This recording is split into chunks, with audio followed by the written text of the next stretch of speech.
বৃধান 101। বৃধান 101 বোরো মৌসুমের ব্যাকটেরিয়াজনিত পোড়া বা বিলবি রোগ প্রতিরোধী জাত। এই জাতের ডিগ পাতা খাড়া, প্রশস্ত ও লম্বা, পাতার রং গাঢ় সবুজ। এর ফলন বিঘা প্রতি গড়ে 20 থেকে 22 মণ। তবে এটি উপযুক্ত পরিচর্যা পেলে অনুকূল পরিবেশে বিঘা প্রতি গড়ে 25 থেকে 28 মণ পর্যন্ত ফলন হতে সক্ষম। এই জাতের দানা লম্বা ও চিকন এবং সোনালী বর্ণের। এই জাতের গড় জীবনকাল 142 দিন।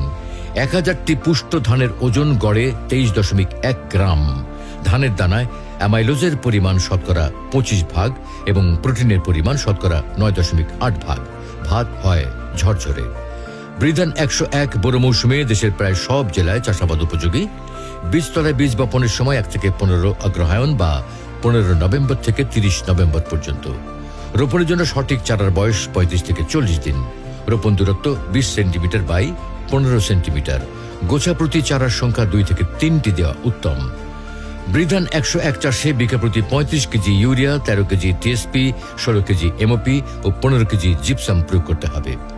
সর্বশেষ জমি চাষের সময় সবটুকু টিএসপি, অর্ধেক এমওপি, জিপসাম এবং জিঙ্ক সালফেট প্রয়োগ করা উচিত।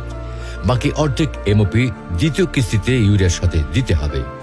ইউরিয়া সমান 3 কিস্তিতে, যথা রোপণের 10 থেকে 15 দিন পর প্রথম কিস্তি, 25 থেকে 30 দিন পর দ্বিতীয় কিস্তি এবং 40 থেকে 45 দিন পর তৃতীয় কিস্তি প্রয়োগ করতে হবে।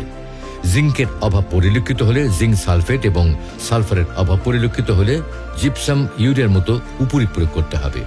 বৃধান 101-এ রোগবালাই ও পোকামাকড়ের আক্রমণ প্রচলিত জাতের তুলনায় অনেক কম।